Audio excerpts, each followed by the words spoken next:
এই পেঁচাটা ভুল করে লোকটার বাড়িতে ঢুকে পড়ে এক রাতে। তবে পেঁচাটার চোখে ছিল কিউরিওসিটি এবং সাসপিশন। পেঁচাটা প্রথমে ওই লোকটাকে ঠিক ভালো চোখে দেখছিল না, তাই কোনো মতেই সে লোকটাকে কাছে আসতেও দিচ্ছিল না।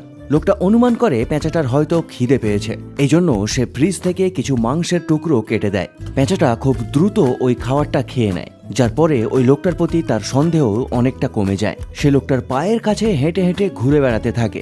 দেখে মনে হচ্ছিল সে বন্ধুত্বের একটা সাইন দিচ্ছে।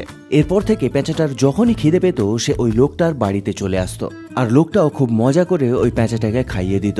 ধীরে ধীরে পেঁচাটা ওই লোকটাকে তার গায়ে হাত দেওয়ারও পারমিশন দেয় এবং নিজে থেকেই একটু কিউট সাজার চেষ্টা করতে থাকে। ছেলেটা ভাবে সে যদি পেঁচাটাকে এইভাবেই খাওয়াতে থাকে তাহলে ধীরে ধীরে হয়তো পেঁচাটা জঙ্গলে শিকার করা ভুলে যাবে।